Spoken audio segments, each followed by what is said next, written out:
한국에 4년 만에 돌아온 첫날, 내가 겪은 건 납치였다. 눈가에 수건이 벗겨지고 나서야 나는 어두컴컴한 방에 갇혀있다는 걸 알아차렸다. 습기 찬 냄새가 코를 찔렀고 낯선 남자 셋은 나를 감나가는 물건처럼 바라보고 있었다.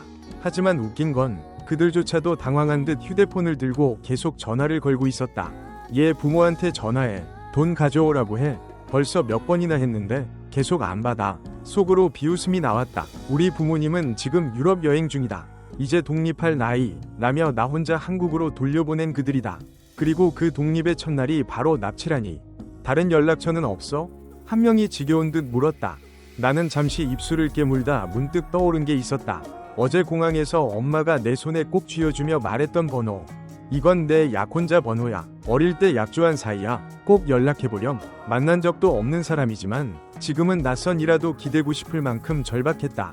한 사람 있어요. 전화해볼게요. 장난치지 마. 지금 전화해. 손이 떨렸지만 나는 그 번호를 눌렀다. 기대는 없었다. 그런데 여보세요? 혹시 한지원 씨 맞으시죠? 저는 약혼자라고 들었는데요. 지금 납치당했어요. 갑자기 납치범이 전화를 빼앗았다. 이 여자는 지금 우리 손에 있어. 오늘 오후 3시까지 서쪽 3번 다리 밑으로 오면 돼. 5천만 원 준비해. 잠깐의 정적 후 상대방의 낮고 차분한 목소리가 들렸다. 그 말을 그냥 믿으란 겁니까? 사진 보낼게. 증거 있잖아. 나는 의자에 묶인 채 억지로 카메라 앞에 앉혀졌다. 머릿속이 하얗게 비어갔다. 그러나 그 한지원이라는 사람은 놀랍게도 끝까지 침착했다. 살아있다는 증거를 보여줘. 말이라도 시켜봐. 나는 급하게 소리쳤다. 살려주세요. 저 신현아예요. 경찰에 알리면 죽을 수도 있어요. 사진이 전송되고 통화는 끊겼다. 납치범들은 불안해하며 방안을 서성였다. 나는 그 틈에 작게 속삭였다. 제발 진짜 와주세요. 몇 분 뒤 문이 거칠게 열렸다. 경찰이다. 모두 움직이지 마. 눈부신 손전등 불빛이 방안을 스쳤고 순식간에 납치범들은 제압되었다. 나를 묶고 있던 끈이 풀어지고 누군가가 다가왔다. 신현아 씨 맞죠? 나는 고개를 들었다. 제복을 입은 남자. 눈빛은 냉정했지만 그 안에 묘한 따뜻함이 깃들어 있었다.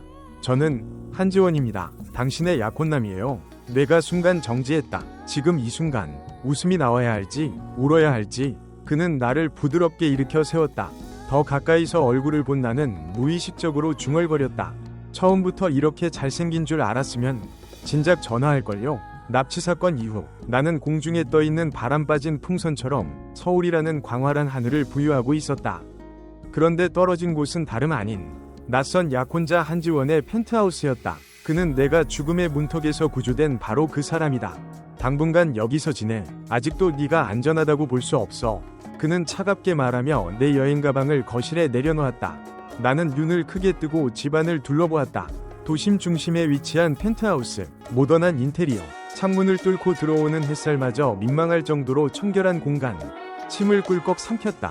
설마 나랑 같이 살자는 거예요? 나는 경찰이야. 걱정 마. 쓸모없는 어린애한테는 관심 없어. 쓸모없는 어린애? 첫 만남부터 정면으로 디스를 받았다. 좋아, 아주 좋아. 속으로 투덜거리며 그가 지정해준 방으로 조용히 들어갔다. 손님용 방, 포근한 침대, 넓은 창문, 그리고 붙여진 종이 한 장. 허락 없이 내 방 출입 금지. 낯선 사람과의 동거, 게다가 무뚝뚝한 형사라니 마냥 편하지만은 않았다. 그래도 최소한 이곳에서는 살아남을 수 있었다. 그렇게 나의 어쩔 수 없는 동거가 시작됐다. 점점점 둘째 날 아침, 따뜻한 토스트와 커피 약냄새에 잠이 깼다. 거실로 나가보니 한지원이 앞치마를 두르고 아침 식사를 준비하고 있었다. 그 모습에 나도 모르게 멈춰섰다. 앉아. 약혼녀 굶겨 죽였단 소리 듣기 싫거든. 나는 조용히 고개를 숙이며 자리에 앉았다. 정갈하게 차려진 샌드위치, 따뜻한 우유, 잘 썰린 과일, 무뚝뚝하지만 배려가 느껴졌다. 고마워요. 그는 대답 대신 고개만 끄덕이며 자신의 커피를 따랐다. 점점점 그날 오후 방에서 옷을 정리하고 있던 중 호텔에서 전화가 왔다. 손님 방에 낯선 사람이 침입한 정황이 있습니다. 등줄기에서 식은땀이 흘렀다. 망설이지 않고 한지원에게 달려가 말했다.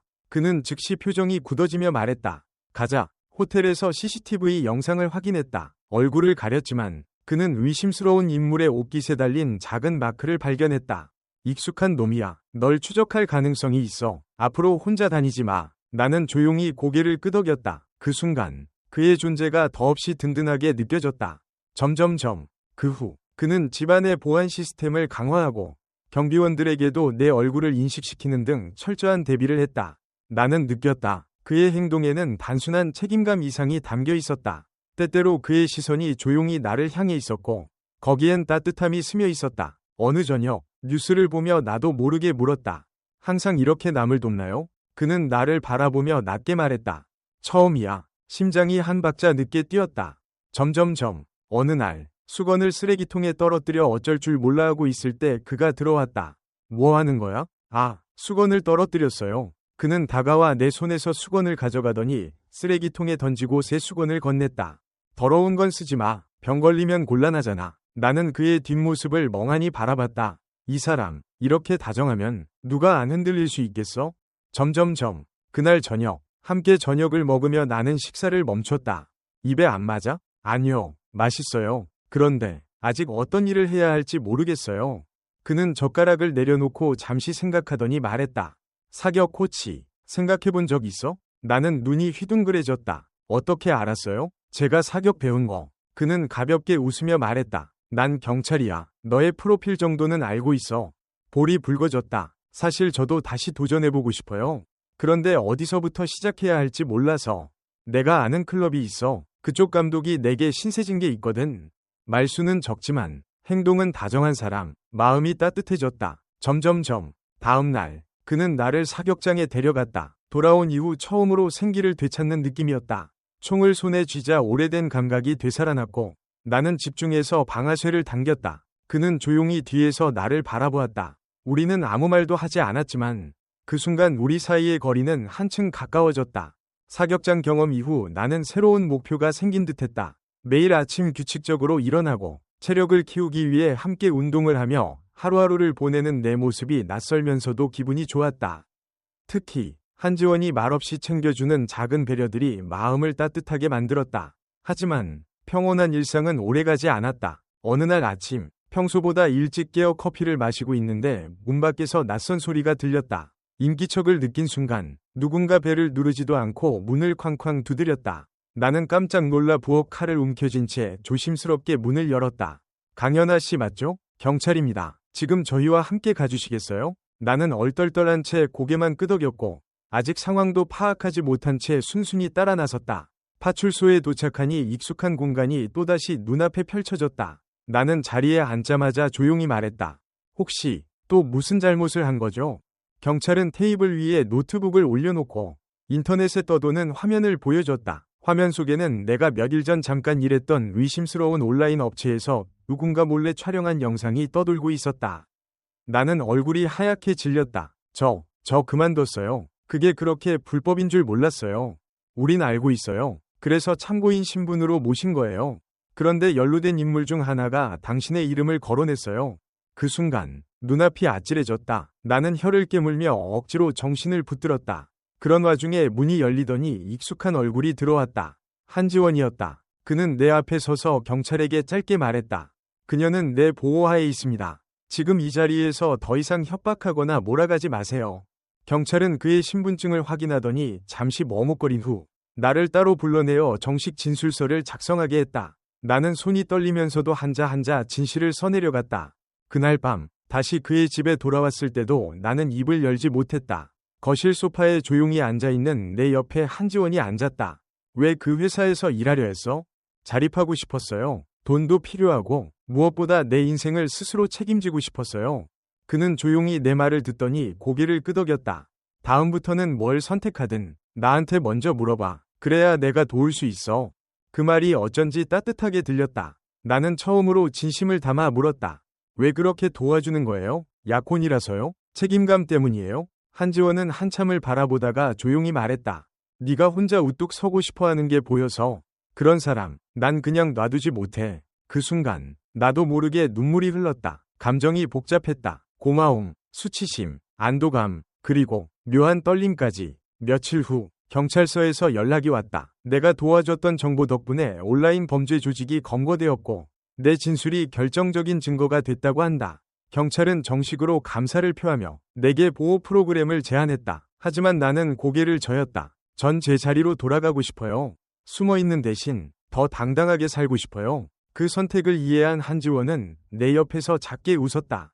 그래, 너답다. 그럼 내가 너를 지킬게. 네가 당당해질 수 있도록. 그날 이후 나는 조금씩 변화하기 시작했다. 더 이상 보호받기만 하는 존재가 아니라 나 자신을 지키는 사람이 되기로 결심했다. 그 길에 누군가 함께 있다는 건 내가 생각했던 것보다 훨씬 큰 힘이 되었다. 한지원과 함께 지낸 이후 우리의 사이는 조금씩 자연스럽게 가까워지고 있었다. 아침이면 같은 시간에 일어나 함께 식사를 준비했고 저녁이면 서로의 하루를 이야기하며 시간을 보냈다. 하지만 어느 날 그는 조용히 물었다. 혹시 사격 연습 다시 해보고 싶어? 나는 놀란 눈으로 그를 바라보다 고개를 끄덕였다. 솔직히 말하면 내 안에 아직도 남아있는 자신감과 가능성을 확인하고 싶었다. 그리고 무엇보다도 그와 함께하고 싶다는 마음이 컸다. 우리는 시 외곽에 있는 사격 연습장으로 향했다. 그날은 유난히 하늘이 맑았다. 햇살이 연습장의 금속 표면을 반사하며 반짝이고 있었다. 오늘은 내가 제대로 가르쳐 줄게. 그의 말에 가슴이 두근거렸다. 총을 잡는 그의 손은 단단했고 눈빛은 진지했다. 나는 그의 뒤에 서서 그의 자세를 따라했다. 그러자 그는 갑자기 내 뒤로 다가와 팔을 살짝 감싸며 조준을 도와줬다. 너무 가까운 거리, 숨결이 목덜미에 닿는 듯한 거리였다.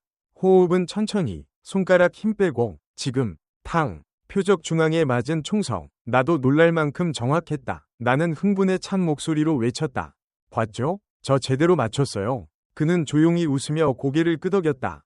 응, 잘했어. 넌 확실히 감각이 있어. 그날 우리는 한참을 더 연습했다. 때로는 장난도 치고, 때로는 진지하게 자세를 고쳐주며 웃음과 긴장이 뒤섞인 시간을 보냈다. 해가 지고 연습장이 문을 닫을 무렵, 우리는 나란히 앉아 음료수를 마시고 있었다. 지원 씨, 요즘 나 좀 달라졌죠? 응, 전보다 훨씬 당당하고, 눈빛이 살아있어. 그럼 좋아요. 그 눈빛, 당신 덕분이에요. 그는 순간 말없이 나를 바라보다가 조용히 입을 열었다. 사실, 너랑 함께한 시간이 나한텐 큰 위안이었어. 처음엔 책임감이라 생각했지만 이제는 그것만이 아닌 것 같아. 가슴이 뛰었다. 한지원의 고백일까? 나는 눈을 피하지 않고 정면을 바라보았다. 그럼 지금부터는 책임감이 아닌 감정으로 대해줄래요? 그는 작게 웃었다. 그리고 그 웃음에는 따뜻함이 가득했다. 그래, 나 진심이야. 그날 밤 나는 처음으로 그의 어깨에 머리를 기댔다. 말없이 조용히. 그 따뜻함은 무엇보다 확실하게 마음을 전해줬다. 우리는 말을 하지 않아도 서로를 느끼고 있었다. 그리고 그 감정은 점점 더 깊어져 갔다. 며칠 동안 바쁜 일정을 보내고 나니 한지원과 나는 서로 얼굴을 보는 시간이 적어졌다. 그는 점점 늦게 귀가했고 나는 괜히 초조해져 갔다. 어느 날 나는 마트에서 장을 보고 돌아오는 길에 우연히 그를 보았다. 그가 어떤 여자와 함께 있는 모습이었다. 둘은 나란히 걷고 있었고 그녀가 건넨 물을 한지원이 직접 열어주는 모습까지 그들은 너무도 자연스러워 보였다. 내 발걸음이 멈췄다. 가슴이 먹먹했다. 그 순간 나 자신이 너무 초라하게 느껴졌다. 나는 조용히 몸을 돌려 돌아섰다. 눈물이 눈가에 맺혔지만 억지로 참았다. 그날 밤 그는 평소보다 더 늦게 돌아왔다. 아무렇지 않게 다녀왔어 라고 말했지만 내 마음은 이미 얼어붙어 있었다. 나는 고개도 들지 않고 식탁을 정리하며 대답했다. 늦었네요. 바빴어요? 응, 좀. 사건 조사 때문에. 그의 목소리는 평소와 다르지 않았지만 나는 괜히 그 말이 거짓말처럼 느껴졌다. 며칠 후 나는 몰래 그의 휴대폰을 들여다봤다. 양심에 찔렸지만 마음속 의심이 거치지 않았다. 통화 목록엔 그녀와의 통화가 몇 번 있었다. 나는 이대로는 안 되겠다 싶어 직접 물어보기로 마음먹었다. 지원 씨, 요즘 나 피하시는 것 같아요. 무슨 말이야? 그 여자분, 누구예요? 저번에 길에서 봤어요. 둘이 너무 다정해 보이더라고요. 그는 순간 당황한 표정을 지었다가 곧 고개를 끄덕이며 대답했다. 그녀는 우리 팀 동료야. 이번 사건 조사에서 같이 움직이고 있어. 나한테는 그냥 동료일 뿐이야. 근데 왜 그녀랑만 그렇게 자주 연락해요? 나는 항상 기다리기만 하고 내 목소리는 떨렸고 눈물은 참을 수 없었다. 한지원은 조용히 다가와 내 손을 잡았다. 미안해. 너한테 설명을 못한 내 잘못이야. 너 혼자 상처받게 한 것도 정말 미안해. 그의 진심 어린 목소리에 나도 모르게 눈물이 쏟아졌다. 그가 조심스럽게 나를 안아주었다. 내가 너를 피한 건 아니야. 그냥 일이 너무 많았고 네가 나 때문에 지칠까봐 걱정됐어. 하지만 그게 오히려 너를 더 힘들게 한 것 같네. 나는 그 품에 안겨 조용히 중얼거렸다. 나 그냥 당신 곁에 있고 싶었어요. 특별한 거 바라는 것도 아니고 그냥 함께 있는 시간, 그게 소중했을 뿐이에요. 그는 내 머리카락을 쓰다듬으며 말했다. 그 마음 알아. 앞으로는 숨기지 않을게. 무슨 일이든 너와 함께 얘기하고 같이 결정할게. 그날 이후 우리는 다시 서로를 더 이해하려 노력했다.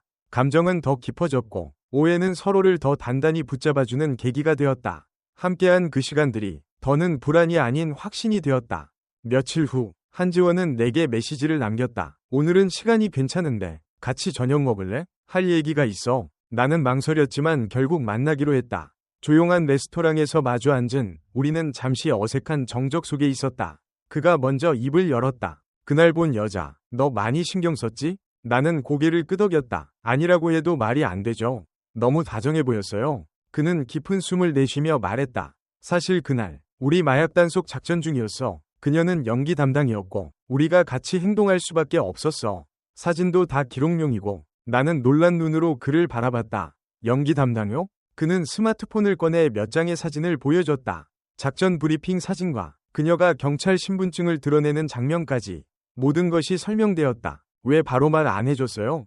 너한테 상처 줄까 봐 겁났어. 그리고 작전이 완전히 끝나기 전엔 함부로 말할 수 없었어.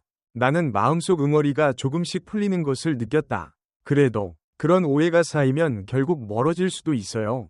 앞으로는 좀 더 말해줘요. 한지원은 고개를 끄덕이며 내 손을 잡았다. 그럴게. 나도 너와 거리를 두는 게 얼마나 어리석은 일인지 느꼈어. 다시는 그런 일 없을 거야. 우리는 레스토랑을 나와 함께 거리를 걸었다. 밤 공기가 서늘했지만 그의 손이 내 손을 꼭 감싸 앉아 그 따뜻함이 마음까지 전해졌다.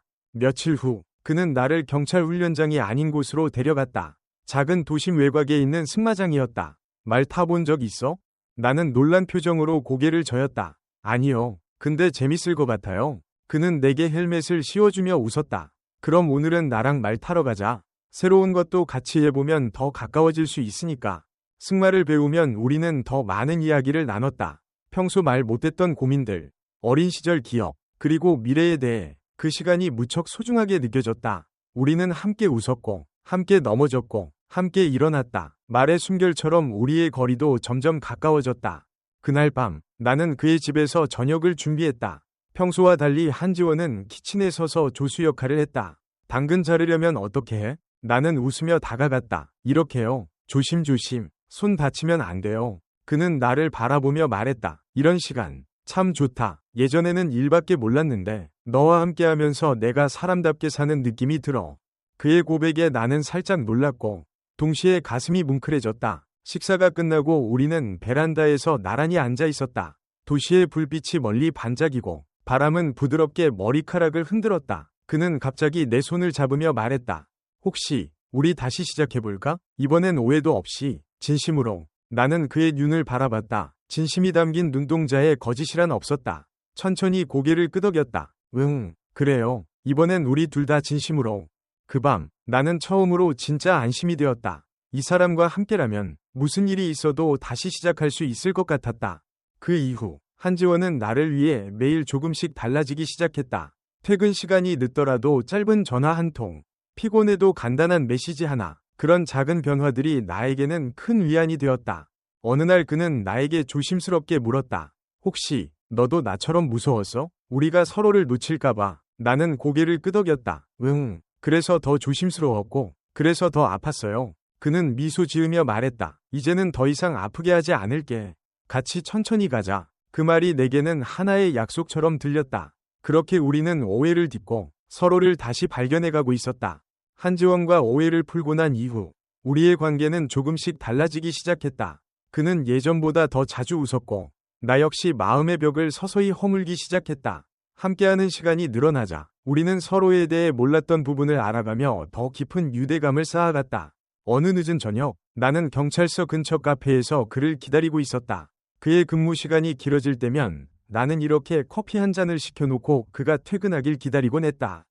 오늘도 마찬가지였다. 하지만 오늘은 뭔가 특별한 날이 될 것 같은 예감이 들었다. 많이 기다렸어? 그의 목소리에 고개를 돌리자 피곤한 얼굴임에도 불구하고 따뜻한 미소가 보였다. 아니요, 딱 좋게 왔어요. 그는 내 앞에 앉으며 가방을 내려놓았다. 내일은 휴무니까 같이 어디 갈까? 나는 놀라 눈을 크게 떴다. 정말요? 갑작스럽게 쉬는 날이라니. 좋은데요. 어디 가고 싶으세요? 바다 보러 갈래요? 가까운 해변으로. 바람도 쐬고 우리만의 시간도 좀 가지면 좋겠어요. 그의 말에 나는 기쁜 듯 고개를 끄덕였다. 그렇게 우리는 다음날 새벽 함께 바다를 향해 떠났다. 바다는 평화로웠고 수평선 위로 햇살이 서서히 퍼져나가며 하루가 시작됨을 알렸다. 나는 신발을 벗고 모래 위를 맨발로 걷기 시작했다. 그는 내 옆에서 조용히 걸었다. 말은 없었지만 그 침묵이 오히려 편안하게 느껴졌다. 지원 씨, 응? 우리 이렇게 평범한 하루를 함께 보내는 게 이렇게 행복한 일일 줄은 몰랐어요. 그는 나를 바라보며 고개를 끄덕였다. 나도 그래요. 복잡한 일상 속에서 놓치기 쉬운 순간들.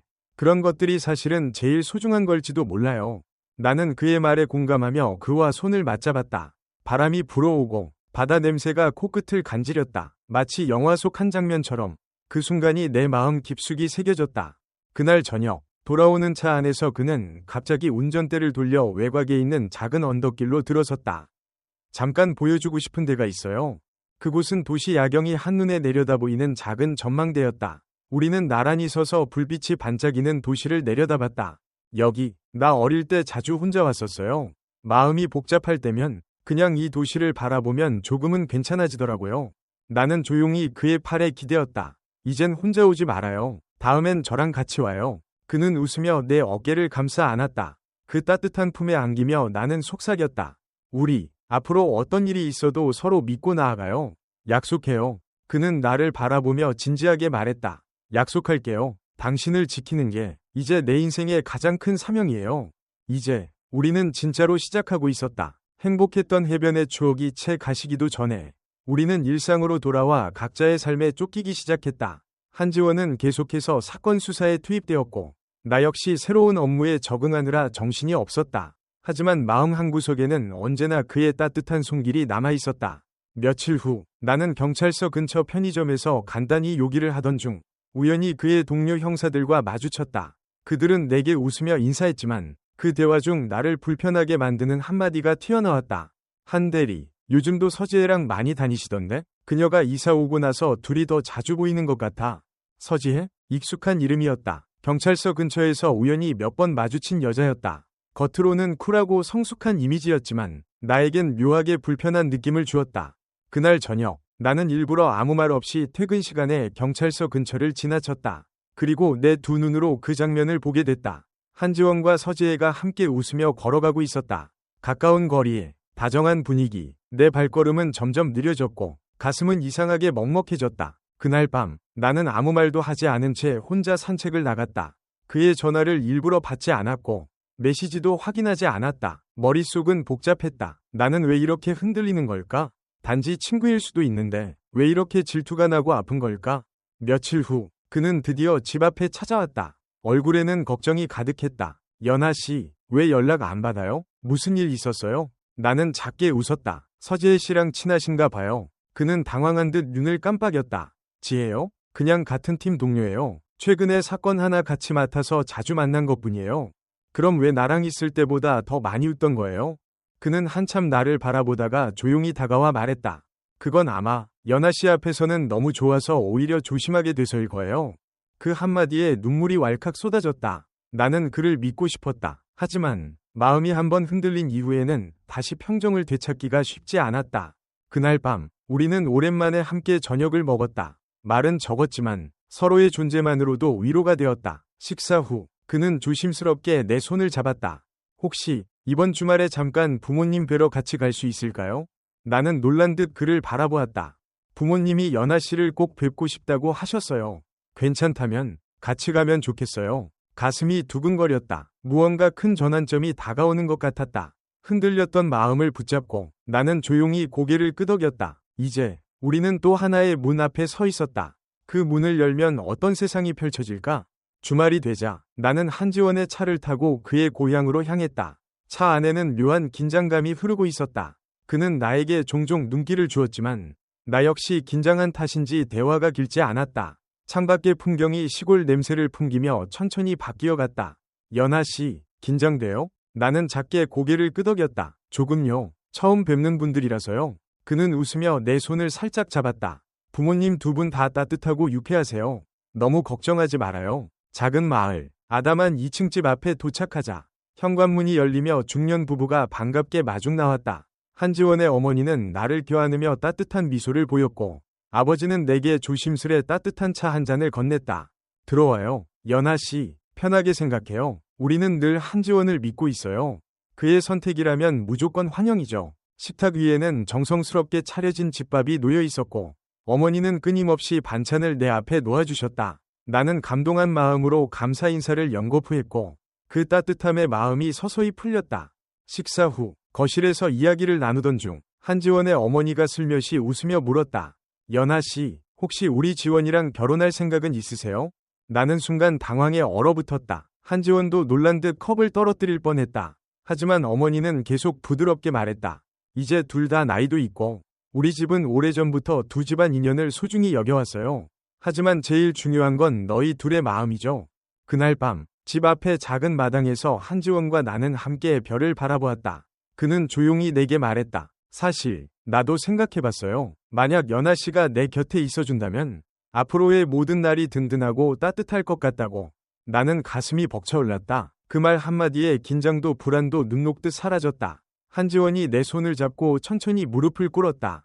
지금 당장은 아니어도 좋아요. 하지만 언젠가 내가 당신 옆에 있을 자격이 된다면 그때 꼭 나랑 함께 해줘요. 그 말에 나는 눈물이 맺혔다. 말없이 고개를 끄덕이며 그의 손을 꼭 잡았다. 이렇게 우리는 사랑이 더 단단해지고 한 걸음 더 가까워지는 계기를 맞이했다. 아직 해결해야 할 현실이 많겠지만 적어도 서로의 마음만은 더 확고해졌다. 서울로 돌아온 후 우리는 바쁜 일상 속에서 조심스럽게 일상에 적응해 나갔다. 한지원은 여전히 바쁜 형사 생활을 이어갔고 나는 그가 마련해준 공간에서 임시로 머물며 새로운 일을 찾고 있었다. 이전보다 한층 가까워졌지만 여전히 말하지 못한 감정들이 우리 사이에 남아있었다. 어느 날 나는 우연히 한지원의 책상 서랍에서 예전 수사 기록 일부를 보게 되었다. 그 속에는 내가 납치당했을 때의 상황이 정리된 메모들과 함께 그가 직접 손으로 쓴 메모가 끼워져 있었다. 연하가 다치지 않게만 해주세요. 내가 모든 책임을 지겠습니다. 짧은 문장이었지만 그 안에 담긴 감정은 너무도 진하게 느껴졌다. 나도 모르게 눈물이 맺혔다. 그 순간 그가 내게 얼마나 진심이었는지 지금껏 얼마나 조심스럽게 다가오려 했는지 비로소 느껴졌다. 그날 밤 나는 조심스럽게 그에게 물었다. 지원 씨, 그때 왜 그렇게까지 했어요? 저랑은 처음 본 사이였잖아요. 그는 잠시 침묵하다가 작게 웃으며 대답했다. 네가 처음 전화했을 때 목소리만 듣고도 느낌이 왔어요. 그냥 지나칠 수 없는 인연이라고. 그의 눈빛에는 진심이 담겨 있었고 내 마음도 더 이상 숨길 수 없었다. 저도 그랬어요. 처음부터 이상하게 믿고 싶었어요. 그 순간 우리는 처음으로 서로를 껴안았다. 그 어떤 말보다도 따뜻한 온기가 온몸을 감쌌다. 마침 창밖에 첫눈이 내리기 시작했고 흩날리는 눈송이처럼 우리의 감정도 부드럽게 퍼져갔다. 며칠 뒤 나는 정식으로 경찰 체육교육원에서 강사직을 제안받았고 한지원도 내가 일을 시작하게 된 날 누구보다 기뻐해 주었다. 서로의 삶에 점점 더 깊숙이 들어가며 우리는 가족이라는 단어를 자연스레 떠올리기 시작했다. 하루는 저녁을 먹다 말고 그는 문득 물었다. 연하 씨, 혹시 우리 다음 휴가 때 부모님 다시 찾아뵈면 어때요? 나는 웃으며 고개를 끄덕였다. 좋아요. 이번에는 제가 직접 말씀드릴게요. 그때 말씀하신 약속, 저도 준비됐어요. 그리고 우리는 함께 조금씩 천천히 진짜 함께하는 삶을 향해 나아가기 시작했다. 겨울의 끝자락, 한지원과 나는 서로에 대한 감정을 솔직하게 나누며 조금씩 미래를 그려나가고 있었다. 하지만 운명은 또 한 번 우리 앞에 시험을 내밀었다. 어느 날 경찰서에 긴급 출동한 한지원은 조직폭력배 검거작전에 참여했다가 어깨를 심하게 다치고 말았다. 나는 병원에서 그 소식을 듣고 달려갔고 응급실 문 앞에서 떨리는 손으로 기도하고 있었다. 얼마 후 의사가 나와서 다행히 생명에는 지장이 없고 수술도 잘 되었다고 했다. 안도와 함께 밀려오는 눈물은 도저히 참을 수 없었다. 며칠 후 병실, 그는 팔에 깁스를 한 채 침대에 누워 나를 보고 작게 웃었다. 걱정했지? 미안. 또 놀라게 해서. 나는 조용히 고개를 저으며 말했다. 다신 이런 일로 놀라게 하지 마요. 이번엔 정말 무서웠어요. 그는 내 손을 조심스럽게 잡았다. 연하 씨, 내가 많이 부족하고 위험한 직업이지만 그래도 계속 곁에 있어줄 수 있어요? 나는 그의 손을 꼭 잡으며 대답했다. 당연하죠. 이미 마음은 당신 곁에 있어요. 어디든 같이 가요. 그 말을 들은 그는 눈을 감고 작게 숨을 내쉬었다. 이 말을 언젠가 꼭 하고 싶었어요. 연하 씨, 사랑해요. 진심으로, 처음으로. 그가 나에게 사랑을 고백했다. 내 가슴은 벅차올라 아무 말도 할 수 없었다. 대신 나는 그의 손등에 입을 맞췄다. 며칠 후 병원에서 퇴원한 그는 회복을 위해 잠시 쉬게 되었고 나는 그를 보살피며 함께 조용한 나날을 보냈다. 평범하지만 그 무엇보다 소중한 시간이었고 두 사람의 마음은 점점 더 단단해져 갔다. 그는 어느 날 내가 만든 저녁을 먹으며 말했다. 회복되면 부모님 댁에 다시 가보자. 이번에는 우리 얘기를 제대로 해보자. 나는 고개를 끄덕였다. 그래요. 이번엔 우리 이야기를 시작할 수 있을 것 같아요. 그리고 우리는 서로를 바라보며 알게 모르게 웃었다. 봄은 곧 다가오고 있었다. 며칠이 지난 어느 날 그는 집 근처 공원을 산책하자고 제안했다. 살랑거리는 바람 속에서 우리는 조용히 걸으며 서로의 손을 맞잡고 있었다. 그 순간 그는 조심스럽게 작은 상자를 내밀었다. 안에는 반짝이는 은반지가 담겨 있었다. 이건 프로포즈는 아니에요. 아직은 그냥 우리가 서로를 잊지 않기 위한 약속 같은 거예요. 그는 말을 망설였지만 진심이 가득 담긴 눈빛으로 나를 바라보았다. 나는 조용히 고개를 끄덕이며 손가락에 반지를 끼웠다. 그럼 나도 약속해요. 당신을 믿고 당신 곁에 있을게요. 그날 밤 나는 오랜만에 깊고 평온한 잠에 들었다. 꿈속에서도 그의 온기가 느껴졌다. 그리고 문득 이 남자와 함께라면 어떤 시련도 이겨낼 수 있을 것 같은 믿음이 생겼다.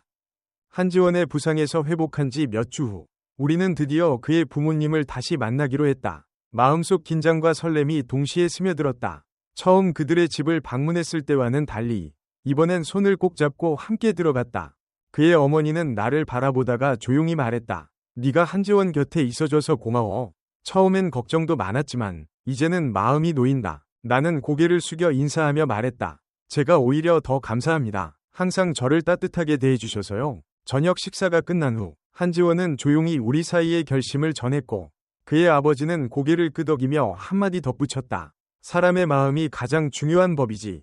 두 사람의 결정을 존중하마. 그날 밤 우리는 고요한 차 안에서 서로의 손을 꼭 잡았다. 한지원이 운전대를 잡은 손에 힘이 들어가 있는 것이 느껴졌다. 이제 진짜 시작이야. 연하 씨, 무서울 수도 있지만 같이 걸어갈 수 있겠죠? 나는 고개를 끄덕이며 미소 지었다. 이미 그렇게 마음먹었는걸요. 며칠 후 우리는 작은 여행을 떠났다. 바닷가 마을, 조용하고 한적한 곳이었다. 해가 지는 바닷가에서 우리는 모래 위에 이름을 함께 새기고 조개 껍데기를 주우며 웃음을 나눴다. 그가 갑자기 멈춰서더니 내 얼굴을 조용히 바라보았다. 연하 씨, 난 이 순간이 너무 소중해요. 언제나 오늘처럼 당신 옆에 있고 싶어요. 나는 그 말을 들으며 잠시 눈을 감았다. 나도 그래요. 우리 둘만의 시간, 이 평범한 하루가 기적처럼 느껴져요. 그날 밤 펜션 창밖으로 별이 쏟아지는 하늘 아래에서 우리는 서로를 더 깊이 이해하고 더 가까이 느꼈다. 이후로도 많은 일이 있었지만 우리는 이제 서로의 삶에 자연스럽게 스며들고 있었다. 함께 장을 보고 요리를 하고 함께 하루를 마무리하는 일상들이 쌓이면서 어느새 서로의 집이 되었다. 한지원은 어느 날 퇴근 후 말했다. 연하 씨, 우리 강아지 키워볼래요? 아침에 일어나면 문 앞에서 꼬리 흔드는 녀석이 있으면 참 따뜻할 것 같아서. 나는 웃으며 대답했다. 그럼 이름은 우리가 같이 정해요. 가족이 하나 더 늘어나는 거니까. 우리의 삶은 완벽하지 않았지만 작은 것 하나하나에 마음을 담으며 만들어가는 중이었다. 그렇게 우리는 함께하는 내일을 꿈꾸고 있었다. 이 뜻깊은 이야기를 들어주셔서 진심으로 감사합니다. 여러분의 소중한 의견을 댓글로 남겨주세요. 매일 밤 이야기 하나 채널을 구독하시면 삶 속에 더 많은 의미와 따뜻한 이야기들을 만나실 수 있습니다.